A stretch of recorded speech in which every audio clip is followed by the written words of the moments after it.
Chapter 3, entitled Submerged. The chamber which was destined to be the scene of our unforgettable experience was a charmingly feminine sitting-room, some 14 or 16 feet square. At the end of it, divided by a curtain of red velvet, was a small apartment which formed the professor's dressing-room. This in turn opened into a large bedroom. The curtain was still hanging, but the boudoir and dressing-room could be taken as one chamber for the purposes of our experiment. One door and the window frame had been plastered round with varnished paper so as to be practically sealed. Above the other door, which opened on to the landing, there hung a fanlight which could be drawn by a cord when some ventilation became absolutely necessary. A large shrub in a tub stood in each corner. How to get rid of our excessive carbon dioxide without unduly wasting our oxygen is a delicate and vital question, said Challenger, looking round him after the 5 iron tubes had been laid side by side against the wall. With longer time for preparation, I could have brought the whole concentrated force of my intelligence to bear more fully upon the problem. But as it is, we must do what we can. The shrubs will be of some small service. 2 of the oxygen tubes are ready to be turned on at an instant's notice, so that we cannot be taken unawares. At the same time, it would be well not to go far from the room, as the crisis may be a sudden and urgent one. There was a broad, low window opening out upon a balcony. The view beyond was the same as that which we had already admired from the study. Looking out, I could see no sign of disorder anywhere. There was a road curving down the side of the hill, under my very eyes. A cab from the station, one of those prehistoric survivals, which are only to be found in our country villages, was toiling slowly up the hill. Lower down was a nurse girl wheeling a perambulator and leading a second child by the hand. The blue reeks of smoke from the cottages gave the whole widespread landscape an air of settled order and homely comfort.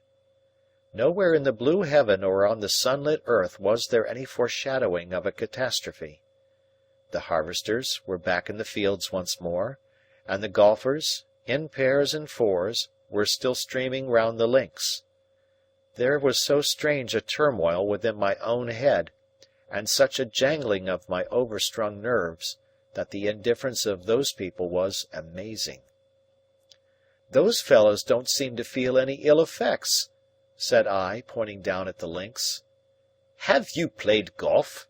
asked Lord John. "No, I have not." "Well, young fellah, when you do you'll learn that once fairly out on a round, it would take the crack of doom to stop a true golfer. Hallo! There's that telephone bell again." From time to time, during and after lunch, the high, insistent ring had summoned the Professor. He gave us the news as it came through to him in a few curt sentences. Such terrific items had never been registered in the world's history before. The great shadow was creeping up from the south like a rising tide of death. Egypt had gone through its delirium and was now comatose. Spain and Portugal, after a wild frenzy in which the clericals and the anarchists had fought most desperately, were now fallen silent. No cable messages were received any longer from South America. In North America the southern states, after some terrible racial rioting, had succumbed to the poison. North of Maryland, the effect was not yet marked, and in Canada it was hardly perceptible.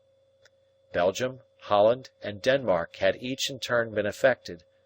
Despairing messages were flashing from every quarter to the great centres of learning, to the chemists and the doctors of world-wide repute, imploring their advice. The astronomers, too, were deluged with inquiries. Nothing could be done. The thing was universal and beyond our human knowledge or control. It was death, painless but inevitable.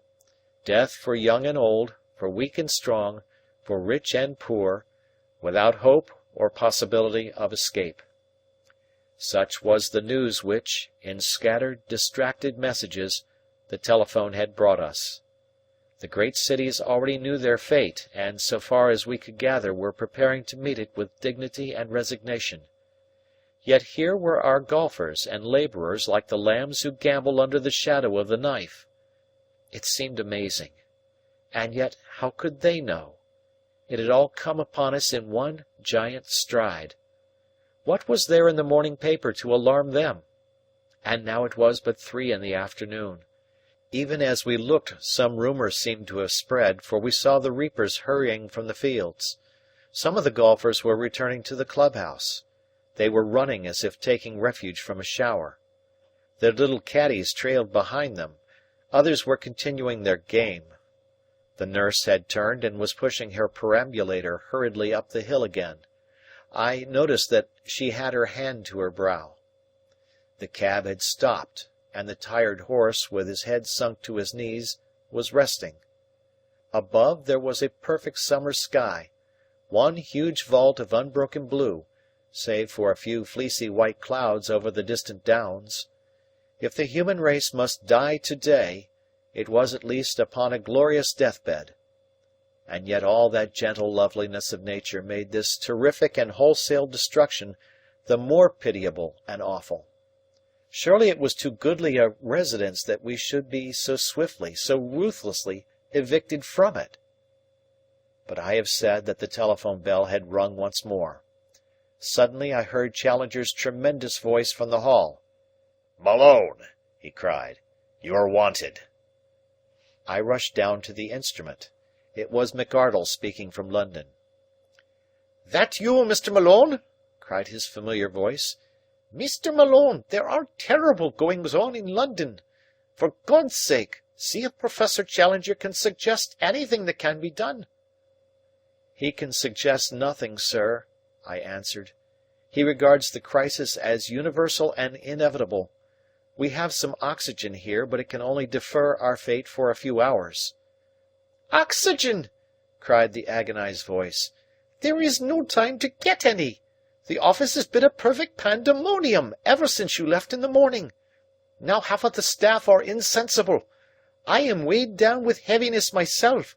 From my window I can see the people lying thick in Fleet Street. The traffic is all held up. Judging by the last telegrams, the whole world—" His voice had been sinking, and suddenly stopped. An instant later I heard through the telephone a muffled thud, as if his head had fallen forward on the desk. "Mr. McArdle!" I cried. "Mr. McArdle!"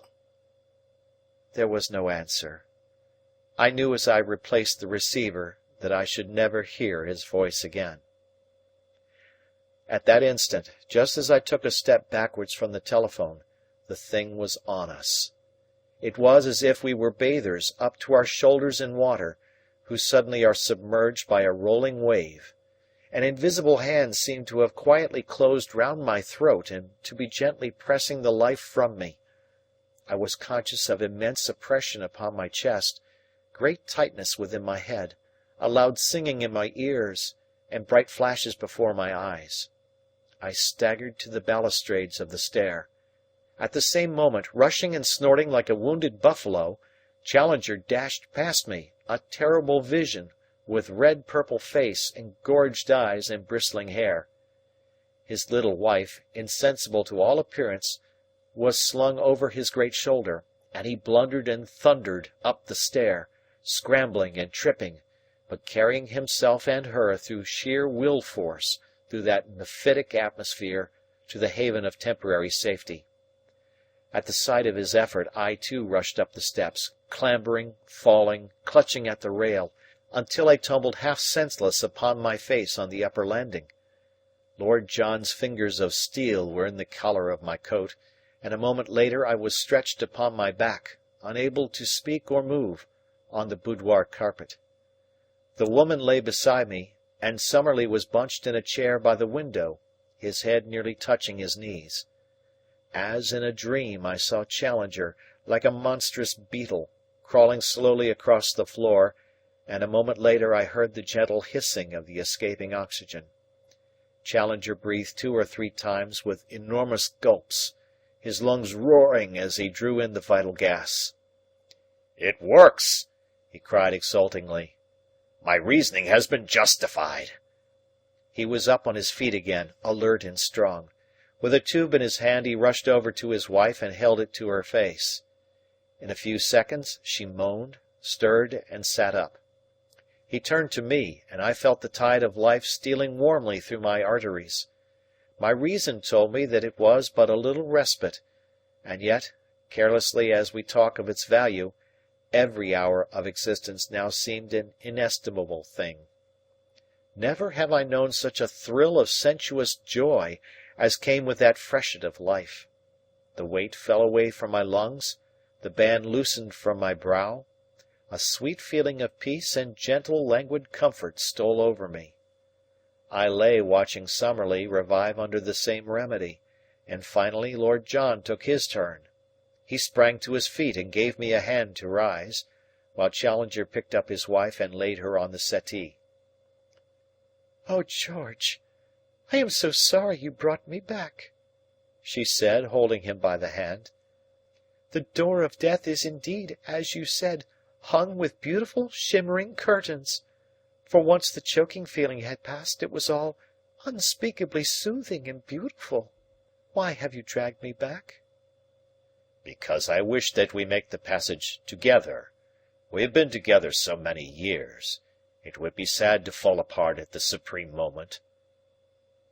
For a moment in his tender voice I caught a glimpse of a new Challenger, something very far from the bullying, ranting, arrogant man who had alternately amazed and offended his generation. Here in the shadow of death was the innermost Challenger, the man who had won and held a woman's love. Suddenly his mood changed, and he was our strong captain once again. "Alone of all mankind, I saw and foretold this catastrophe," said he with a ring of exultation and scientific triumph in his voice. "As to you, my good Summerlee, I trust your last doubts have been resolved as to the meaning of the blurring of the lines in the spectrum, and that you will no longer contend that my letter in the Times was based upon a delusion." For once our pugnacious colleague was deaf to a challenge. He could but sit gasping and stretching his long, thin limbs, as if to assure himself that he was still really upon this planet. Challenger walked across to the oxygen tube, and the sound of the loud hissing fell away till it was the most gentle sibilation. "We must husband our supply of the gas," said he. "The atmosphere of the room is now strongly hyperoxygenated, and I take it that none of us feel any distressing symptoms. We can only determine by actual experiments what amount added to the air will serve to neutralize the poison. Let us see how that will do." We sat in silent, nervous tension for 5 minutes or more, observing our own sensations. I had just begun to fancy that I felt the constriction round my temples again, when Mrs. Challenger called out from the sofa that she was fainting. Her husband turned on more gas. "In pre-scientific days," said he, "they used to keep a white mouse in every submarine, as its more delicate organization gave signs of a vicious atmosphere before it was perceived by the sailors. You, my dear, will be our white mouse. I have now increased the supply, and you are better." "Yes, I am better." "Possibly we have hit upon the correct mixture. When we have ascertained exactly how little will serve, we shall be able to compute how long we shall be able to exist. Unfortunately, in resuscitating ourselves we have already consumed a considerable proportion of this first tube." "Does it matter?" asked Lord John, who was standing with his hands in his pockets, up close to the window. "If we have to go, what is the use of holding on? You don't suppose there's any chance for us?" Challenger smiled and shook his head.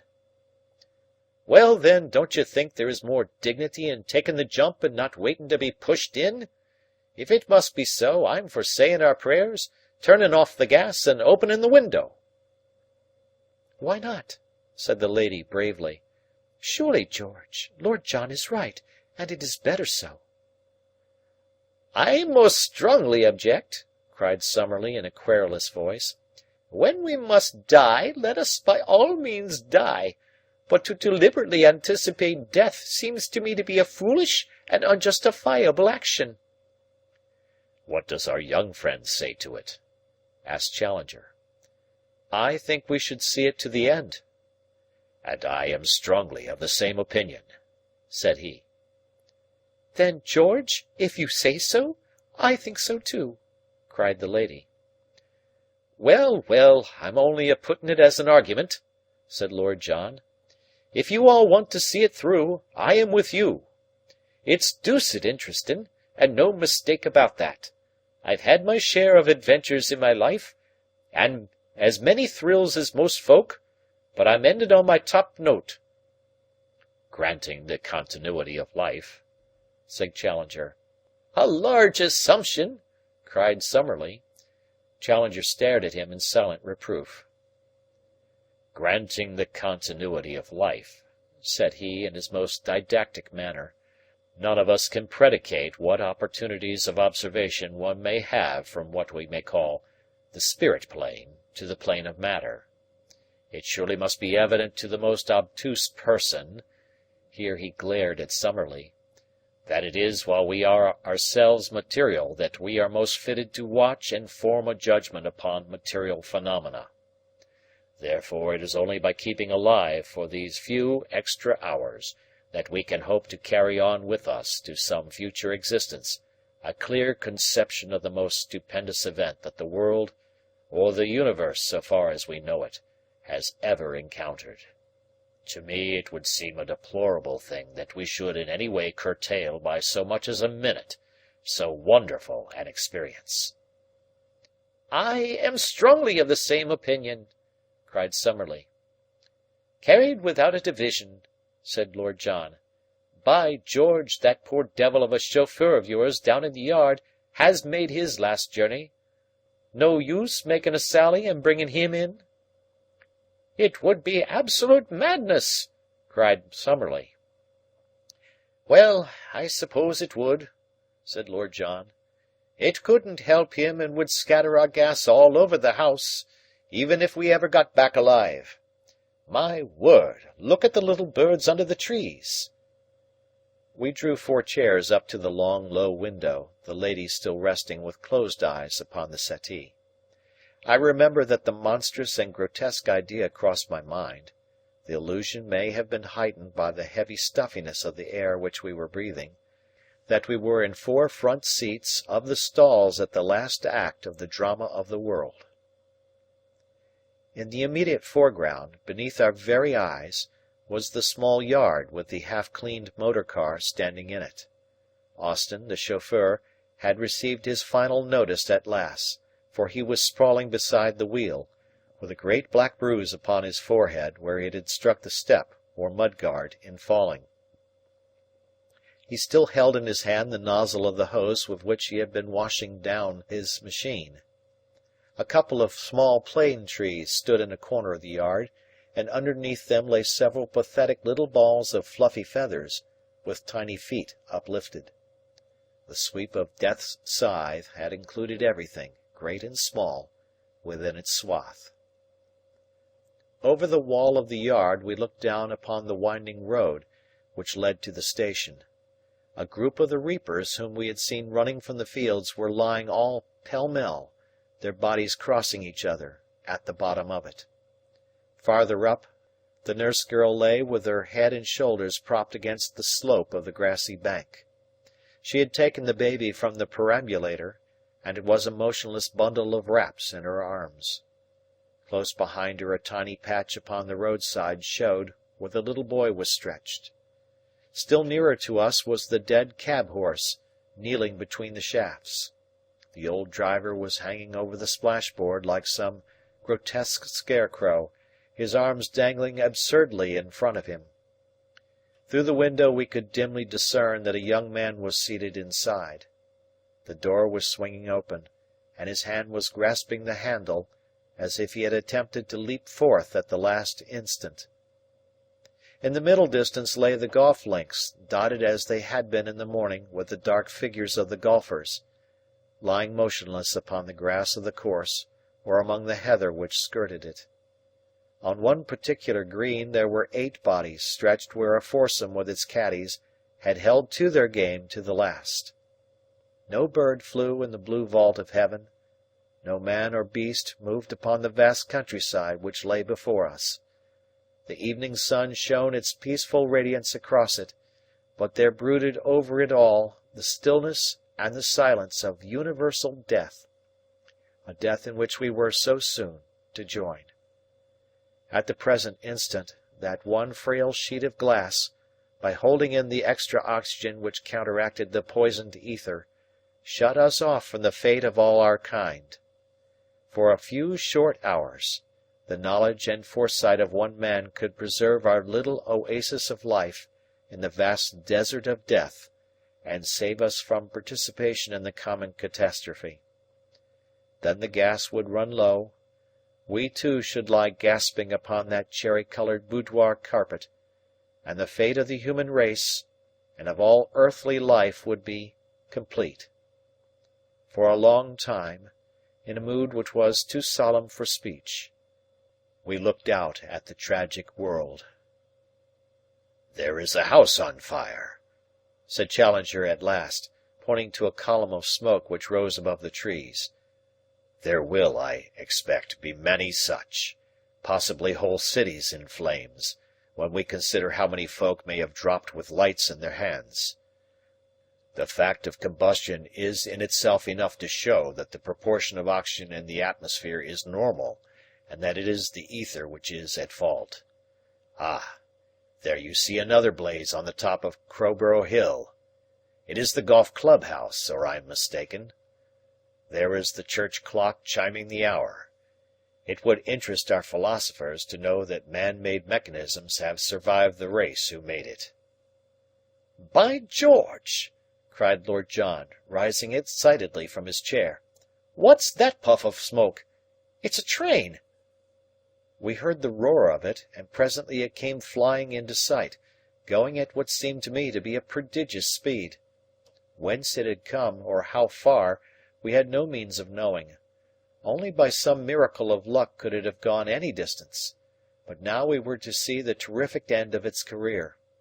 A train of coal trucks stood motionless upon the line. We held our breath as the express roared along the same track. The crash was horrible. Engine and carriages piled themselves into a hill of splintered wood and twisted iron. Red spurts of flame flickered up from the wreckage until it was all ablaze. For half an hour we sat with hardly a word, stunned by the stupendous sight. "Poor, poor people!" cried Mrs. Challenger at last, clinging with a whimper to her husband's arm. "My dear, the passengers on that train were no more animate than the coals into which they crashed, or the carbon which they have now become," said Challenger, stroking her hand soothingly. "It was a train of the living when it left Victoria, but it was driven and freighted by the dead long before it reached its fate." "All over the world the same thing must be going on," said I as a vision of strange happenings rose before me. "Think of the ships at sea, how they will steam on, until the furnaces die down or until they run full tilt upon some beach. The sailing ships, too, how they will back and fill with their cargoes of dead sailors, while their timbers rot and their joints leak, till one by one they sink below the surface. Perhaps a century hence the Atlantic may still be dotted with the old drifting derelicts." "And the folk in the coal mines," said Summerlee with a dismal chuckle. "If ever geologists should by any chance live upon earth again, they will have some strange theories of the existence of man in carboniferous strata."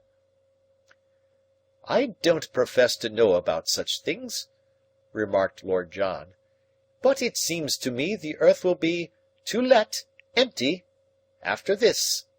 When once our human crowd is wiped off it, how will it ever get on again?" "The world was empty before," Challenger answered gravely. "Under laws which in their inception are beyond and above us, it became peopled. Why may the same process not happen again?" My dear Challenger, you can't mean that?" "I am not in the habit, Professor Summerlee, of saying things which I do not mean. The observation is trivial." Out went the beard and down came the eyelids. "Well, you have lived an obstinate dogmatist, and you mean to die one," said Summerlee sourly. "And you, sir, have lived an unimaginative obstructionist, and never can hope now to emerge from it." "Your worst critics will never accuse you of lacking imagination," Summerlee retorted. "Upon my word," said Lord John, "it would be like you if you used up our last gasp of oxygen in abusing each other. What can it matter whether folk come back or not? It surely won't be in our time." "In that remark, sir, you betray your own very pronounced limitations," said Challenger severely. "The true scientific mind is not to be tied down by its own conditions of time and space. It builds itself an observatory erected upon the border line of present, which separates the infinite past from the infinite future. From this sure post it makes its sallies even to the beginning and to the end of all things. As to death, the scientific mind dies at its post, working in normal and methodic fashion to the end. It disregards so petty a thing as its own physical dissolution as completely as it does all other limitations upon the plane of matter. Am I right, Professor Summerlee?" Summerlee grumbled an ungracious assent. "With certain reservations, I agree," said he. "The ideal scientific mind," continued Challenger, "I put it in the third person rather than appear to be too self-complacent. The ideal scientific mind should be capable of thinking out a point of abstract knowledge in the interval between its owner falling from a balloon and reaching the earth. Men of this strong fiber are needed to form the conquerors of nature and the bodyguard of truth." "It strikes me nature's on top this time," said Lord John, looking out of the window. "I've read some leadin' articles about you gentlemen controlling her, but she's getting a bit of her own back." "It is but a temporary setback," said Challenger with conviction. "A few million years, what are they in the great cycle of time? The vegetable world has, as you can see, survived. Look at the leaves of that plane tree. The birds are dead, but the plant flourishes. From this vegetable life, in pond and in marsh, will come, in time, the tiny crawling microscopic slugs which are the pioneers of that great army of life in which, for the instant, we five have the extraordinary duty of serving as rear guard. Once the lowest form of life has established itself, the final advent of man is as certain as the growth of the oak from the acorn. The old circle will swing round once more." "But the poison?" I asked. "Will that not nip life in the bud?" "The poison may be a mere stratum or layer in the ether, a mephitic gulf stream across that mighty ocean in which we float. Or tolerance may be established and life accommodate itself to a new condition. The mere fact that with a comparatively small hyperoxygenation of our blood we can hold out against it is surely a proof in itself that no very great change would be needed to enable animal life to endure it." The smoking house beyond the trees had burst into flame. We could see the high tongues of fire shooting up into the air. "It's pretty awful," muttered Lord John, more impressed than I had ever seen him. "Well, after all, what does it matter?" I remarked. "The world is dead. Cremation is surely the best burial." "It would shorten us up if this house went ablaze." "I foresaw the danger," said Challenger, "and asked my wife to guard against it." "Everything is quite safe, dear, but my head begins to throb again. What a dreadful atmosphere!" "We must change it," said Challenger. He bent over his cylinder of oxygen. "It's nearly empty," said he. "It has lasted us some 3½ hours. It is now close on 8 o'clock. We shall get through the night comfortably. I should expect the end about 9 o'clock tomorrow morning. We shall see one sunrise, which shall be all our own." He turned on his second tube, and opened for half a minute the fanlight over the door. Then, as the air became perceptibly better, but our own symptoms more acute, he closed it once again.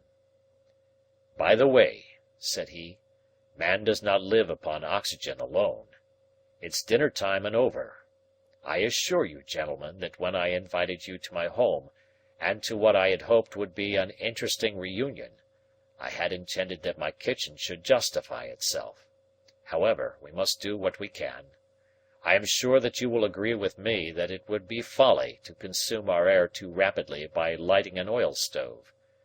I have some small provision of cold meats, bread, and pickles, which, with a couple of bottles of claret, may serve our turn. Thank you, my dear. Now as ever you are the queen of managers."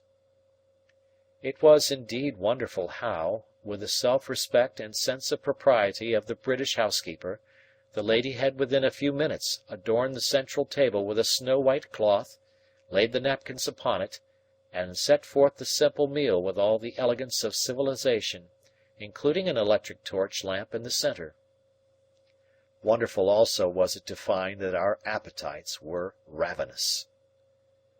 "It is the measure of our emotion," said Challenger, with that air of condescension with which he brought his scientific mind to the explanation of humble facts. "We have gone through a great crisis. That means molecular disturbance. That, in turn, means the need for repair. Great sorrow or great joy should bring intense hunger, not abstinence from food, as our novelists will have it." "That's why the country folk have great feasts at funerals," I hazarded. "Exactly. Our young friend has hit upon an excellent illustration. Let me give you another slice of tongue." "The same with savages," said Lord John, cutting away at the beef. "I've seen them burying a chief up the Arawimi River, and they ate a hippo that must have weighed as much as a tribe. There are some of them down New Guinea way that eat the late lamented himself, just by way of a last tidy-up. Well, of all the funeral feasts on this earth, I suppose the one we are taking is the queerest." "The strange thing is," said Mrs. Challenger, "that I find it impossible to feel grief for those who are gone. There are my father and mother at Bedford. I know that they are dead, and yet in this tremendous universal tragedy I can feel no sharp sorrow for any individuals, even for them." "And my old mother in her cottage in Ireland," said I. "I can see her in my mind's eye, with her shawl and her lace cap, lying back with closed eyes in the old high-backed chair near the window, her glasses and her book beside her. Why should I mourn her? She has passed, and I am passing, and I may be nearer her in some other life than England is to Ireland. Yet I grieve to think that that dear body is no more." "As to the body," remarked Challenger, "we do not mourn over the parings of our nails, nor the cut locks of our hair, though they were once part of ourselves. Neither does a one-legged man yearn sentimentally over his missing member. The physical body has rather been a source of pain and fatigue to us. It is the constant index of our limitations. Why, then, should we worry about its detachment from our psychical selves?" "If they can indeed be detached," Summerlee grumbled. "But anyhow, universal death is dreadful." "As I have already explained," said Challenger, "a universal death must in its nature be far less terrible than an isolated one." "Same in a battle," remarked Lord John. "If you saw a single man lying on that floor with his chest knocked in and a hole in his face, it would turn you sick. But I've seen 10,000 on their backs in the Soudan, and it gave me no such feeling. For when you are making history, the life of any man is too small a thing to worry over. When 1,000 million pass over together, same as happened today, you can't pick your own particular out of the crowd." "I wish it were well over with us," said the lady wistfully. Oh, George, I am so frightened." "You'll be the bravest of us all, little lady, when the time comes. I've been a blusterous old husband to you, dear, but you'll just bear in mind that G.E.C. is as he was made and couldn't help himself. After all, you wouldn't have had anyone else?" "No one in the whole wide world, dear," said she, and put her arms round his bull neck. We three walked to the window and stood amazed at the sight which met our eyes. Darkness had fallen, and the dead world was shrouded in gloom. But right across the southern horizon was one long vivid scarlet streak, waxing and waning in vivid pulses of life, leaping suddenly to a crimson zenith, and then dying down to a glowing line of fire. "Lewes is ablaze." "No, it is Brighton which is burning," said Challenger, stepping across to join us. "You can see the curved back of the downs against the glow. That fire is miles on the farther side of it. The whole town must be alight."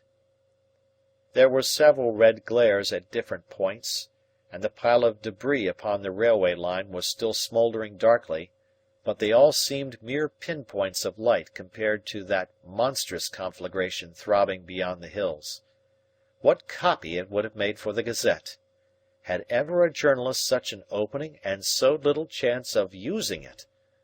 The scoop of scoops, and no one to appreciate it.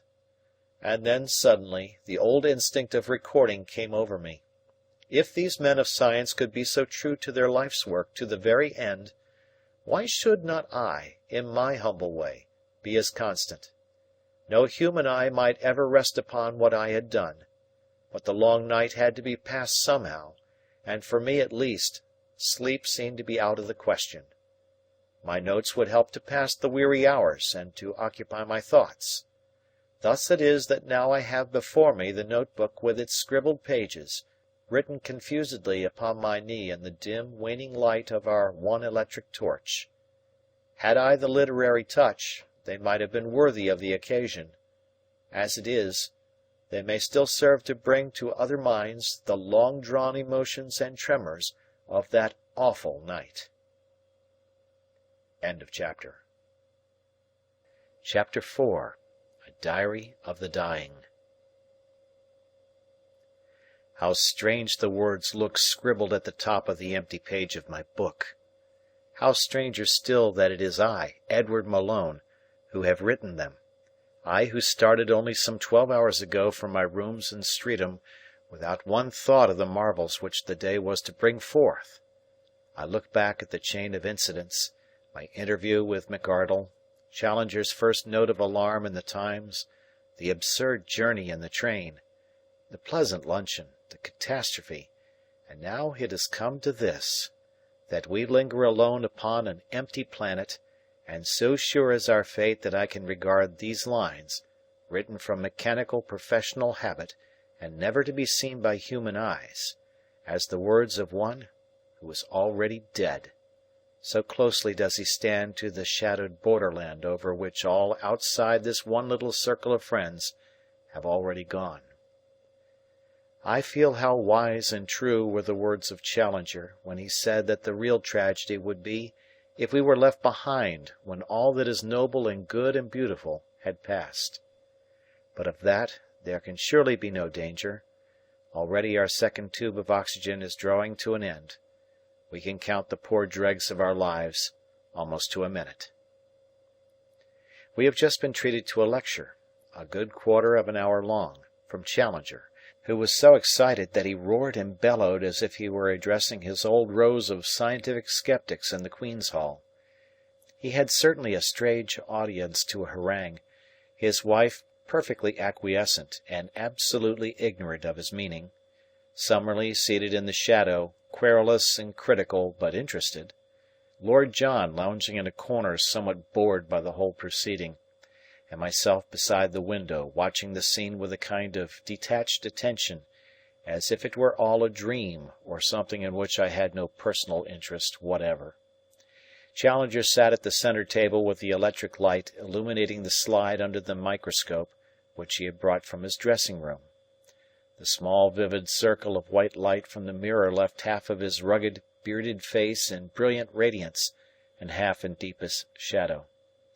He had, it seems, been working of late upon the lowest forms of life, and what excited him at the present moment was that in the microscopic slide made up the day before he found the amoeba to be still alive.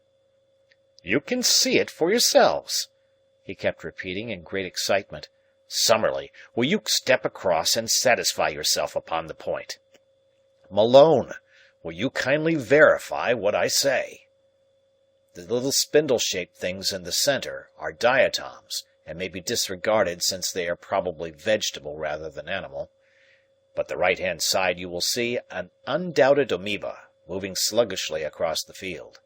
The upper screw is the fine adjustment. Look at it for yourselves." Summerlee did so, and acquiesced. So did I, and perceived a little creature which looked as if it were made of ground glass, flowing in a sticky way across the lighted circle.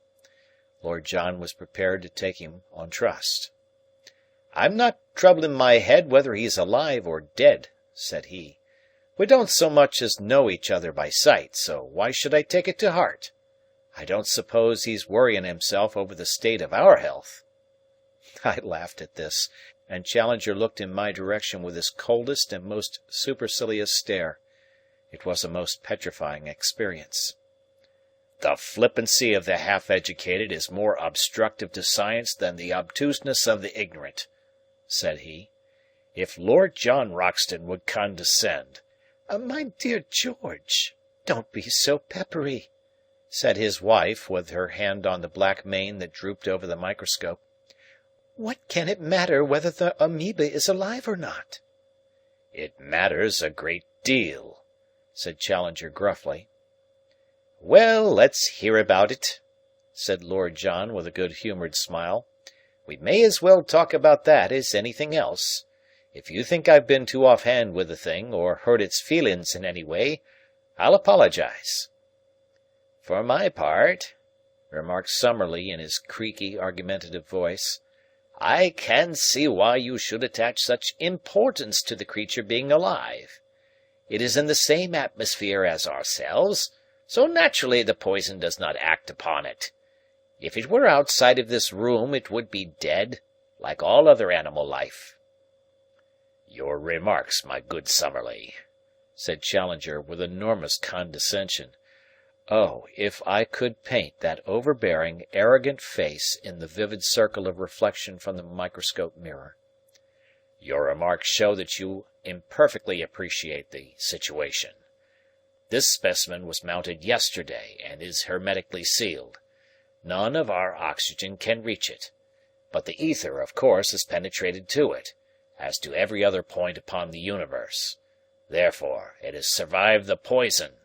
Hence, we may argue that every amoeba outside this room, instead of being dead, as you have erroneously stated, has really survived the catastrophe." "Well, even now I don't feel inclined to hip hurrah about it," said Lord John. "What does it matter?" "It just matters this, that the world is living instead of a dead one. If you had the scientific imagination, you would cast your mind forward from this one fact, and you would see some few millions of years hence, a mere passing moment in the enormous flux of the ages, the whole world teeming once more with the animal and human life which will spring from this tiny root. You have seen a prairie fire where the flames have swept every trace of grass or plant from the surface of the earth, and left only a blackened waste. You would think that it must be forever desert. Yet the roots of growth have been left behind, and when you pass the place a few years hence, you can no longer tell where the black scars used to be. Here, in this tiny creature, are the roots of growth of the animal world, and by its inherent development and evolution, it will surely in time remove every trace of this incomparable crisis in which we are now involved." "Deuced interestin'," said Lord John, lounging across and looking through the microscope. "Funny little chap to hang number 1 among the family portraits. Got a fine big shirt stud on him." "The dark object is his nucleus," said Challenger with the air of a nurse teaching letters to a baby. Well, we needn't feel lonely, said Lord John, laughing. There's somebody living besides us on the earth. You seem to take it for granted, Challenger, said Summerlee, that the object for which this world was created was that it should produce and sustain human life. Well, sir, and what object do you suggest? Asked Challenger, bristling at the least hint of contradiction. Sometimes I think that it is only the monstrous conceit of mankind that makes him think that all this stage was erected for him to strut upon. We cannot be dogmatic about it, but at least without what you have ventured to call monstrous conceit, we can surely say that we are the highest thing in nature. The highest of which we have cognizance. That, sir, goes without saying. Think of all the millions and possibly billions of years that the earth swung empty through space, or, if not empty, at least without a sign or thought of the human race. Think of it, washed by the rain, and scorched by the sun, and swept by the wind for those unnumbered ages. Man only came into being yesterday, so far as geological time goes. Why, then, should it be taken for granted that all this stupendous preparation was for his benefit? For whose, then, or for what? Summerlee shrugged his shoulders. How can we tell? For some reason altogether beyond our conception, and man may have been a mere accident, a by-product evolved in the process. It is as if the scum upon the surface of the ocean imagined that the ocean was created in order to produce and sustain it, or a mouse in a cathedral thought that the building was its own proper ordained residence. I have jotted down the very words of their argument, but now it degenerates into a mere noisy wrangle, with much polysyllabic scientific jargon upon each side. It is no doubt a privilege to hear two such brains discuss the highest questions, but as they are in perpetual disagreement, plain folk like Lord John and I get little that is positive from the exhibition. They neutralize each other, and we are left as they found us. Now the hubbub has ceased, and Summerlee is coiled up in his chair, while Challenger, still fingering the screws of his microscope, is keeping up a continual low, deep, inarticulate growl like the sea after a storm. Lord John comes over to me, and we look out together into the night. There is a pale new moon, the last moon that human eyes will ever rest upon, and the stars are most brilliant. Even in the clear plateau air of South America, I have never seen them brighter. Possibly this etheric change has some effect upon light. The funeral pyre of Brighton is still blazing, and there is a very distant patch of scarlet in the western sky, which may mean trouble at Arundel or Chichester, possibly even at Portsmouth. I sit and muse and make an occasional note. There is a sweet melancholy in the air. Youth and beauty and chivalry and love, is this to be the end of it all? The starlit earth looks like a dreamland of gentle peace. Who would imagine it as the terrible Golgotha, strewn with the bodies of the human race? Suddenly I find myself laughing. "Hello, young fella," says Lord John, staring at me in surprise. "We could do with a joke in these hard times. What was it, then?" "I was thinking of all the great unsolved questions," I answer. "The question that we spent so much labor and thought over. Think of Anglo-German competition, for example, or the Persian Gulf that my old chief was so keen about. Whoever would have guessed, when we fumed and fretted so, how they were to be eventually solved?" We fall into silence again. I fancy that each of us is thinking of friends that have gone before. Mrs. Challenger is sobbing quietly, and her husband is whispering to her. My mind turns to all the most unlikely people, and I see each of them lying white and rigid as poor Austin does in the yard. There is McArdle, for example, I know exactly where he is, with his face upon his writing desk and his hand on his own telephone, just as I heard him fall. Beaumont, the editor, too. I suppose he is lying upon the blue and red Turkey carpet which adorned his sanctum. And the fellows in the reporters' room, Macdona and Murray and Bond. They had certainly died hard at work on their job, with notebooks full of vivid impressions and strange happenings in their hands. I could just imagine how this one would have been packed off to the doctor's, and that other to Westminster, and yet a third to St. Paul's. What glorious rows of headlines they must have seen as a last vision beautiful, never destined to materialize in printer's ink. I could see Macdona among the doctors. Hope in Harley Street. Mac had always a weakness for alliteration. Interview with Mr. Solly Wilson. Famous specialist says never despair.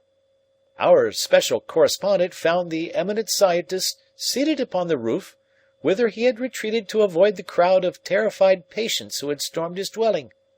With a manner which plainly showed his appreciation of the immense gravity of the occasion, the celebrated physician refused to admit that every avenue of hope had been closed.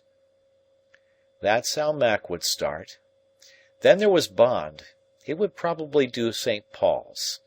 He fancied his own literary touch. My word, what a theme for him! Standing in the little gallery under the dome and looking down upon that packed mass of despairing humanity, grovelling at this last instant before a power which they had so persistently ignored, there rose to my ears from the swaying crowd such a low moan of entreaty and terror, such a shuddering cry for help to the unknown that... and so forth. Yes, it would be a great end for a reporter, though, like myself, he would die with the treasures still unused. What would Bond not give, poor chap, to see J.H.B. at the foot of a column like that? But what drivel I am writing! It is just an attempt to pass the weary time.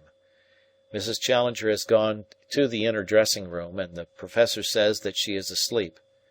He is making notes and consulting books at the central table, as calmly as if years of placid work lay before him. He writes with a very noisy quill pen which seems to be screeching scorn at all who disagree with him.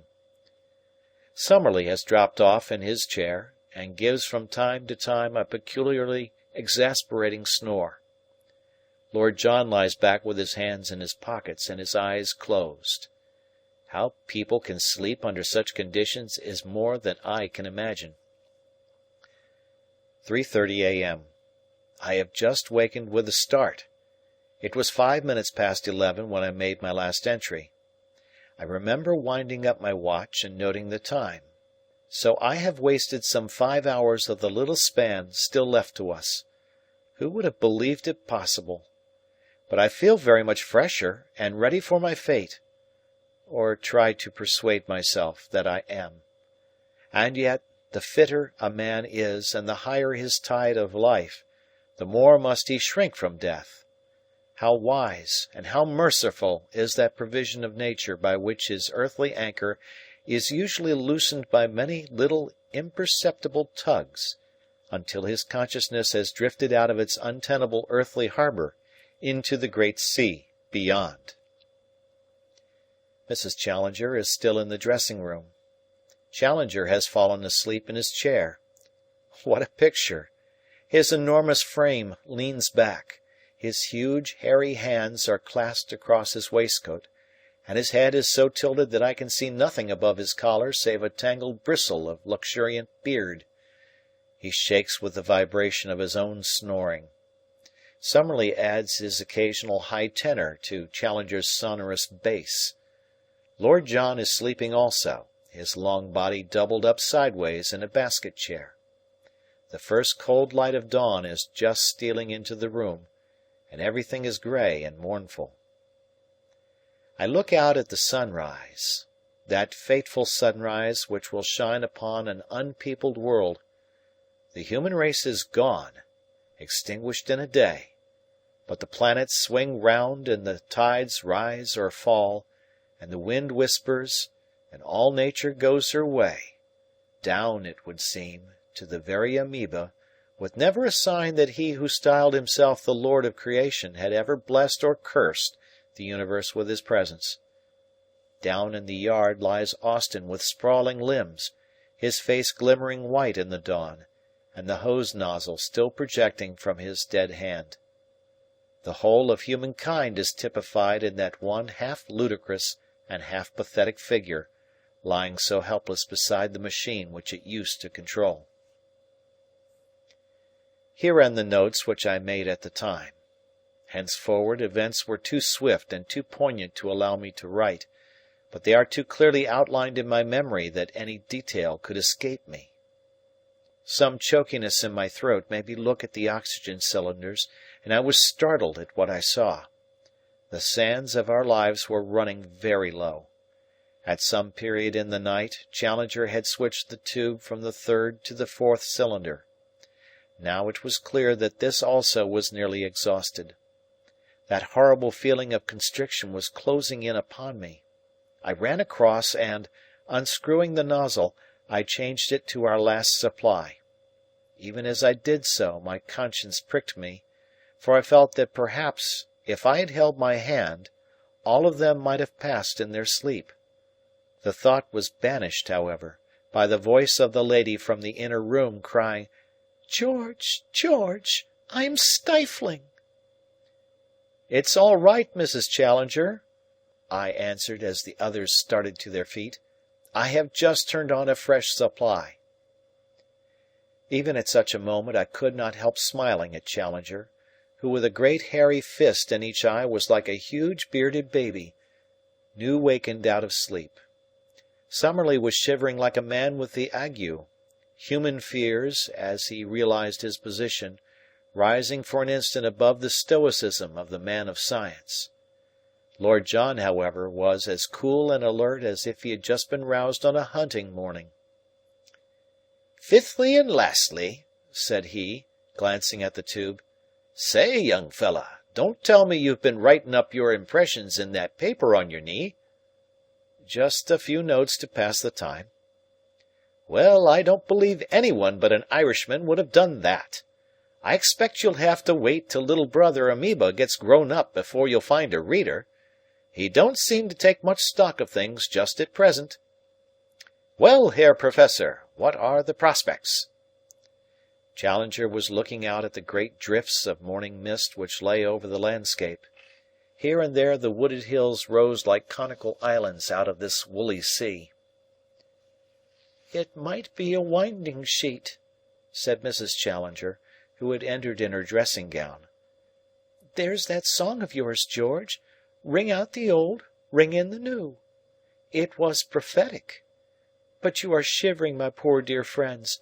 I have been warm under a coverlet all night, and you cold in your chairs, but I'll soon set you right." The brave little creature hurried away, and presently we heard the sizzling of a kettle. She was back soon with 5 steaming cups of cocoa upon a tray.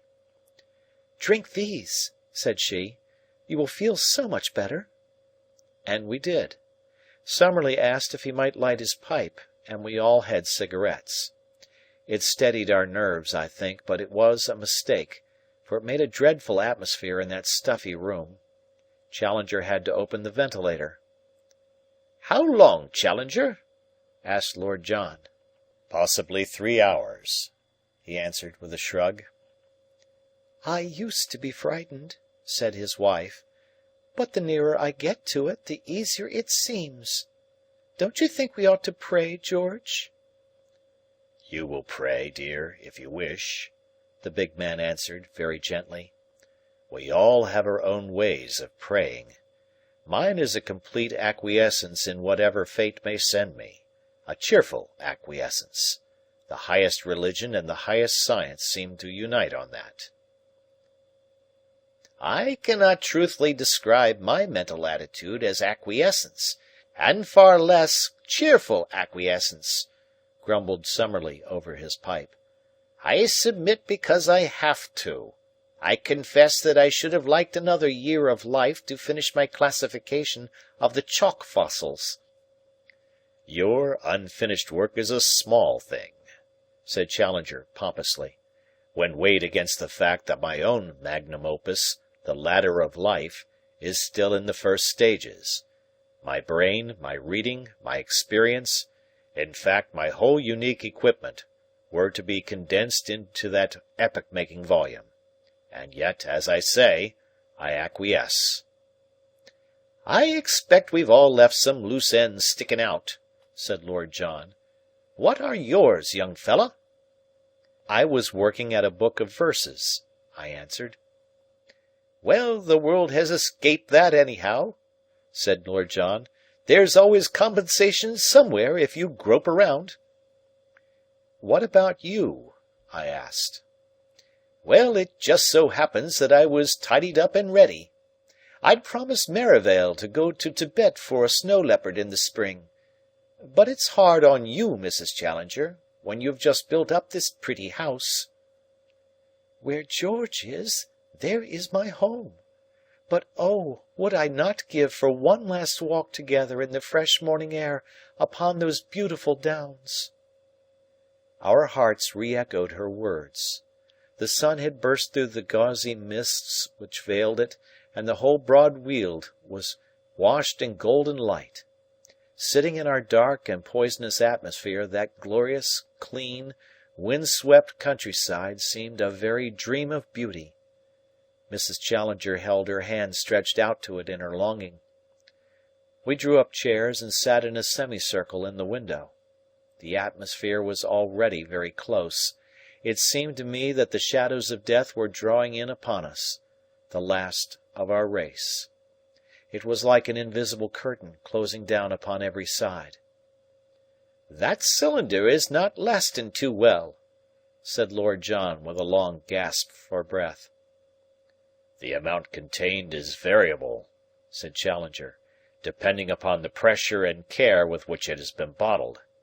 I am inclined to agree with you, Roxton, that this one is defective. So we are to be cheated out of the last hour of our lives, Summerlee remarked bitterly. An excellent final illustration of the sordid age in which we have lived.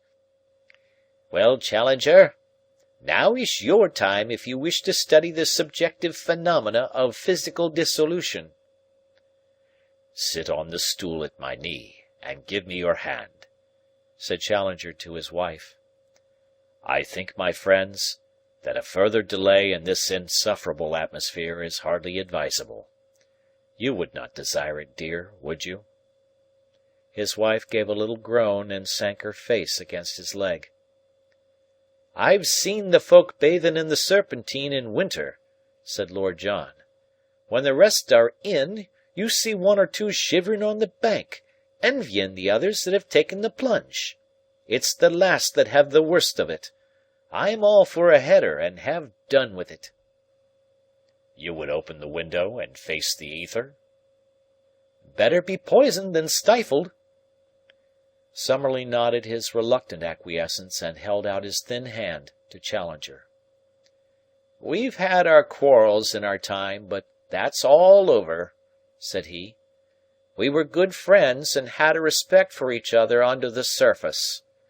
Good-bye. Good-bye, young fellow, said Lord John. The window's plastered up. You can't open it.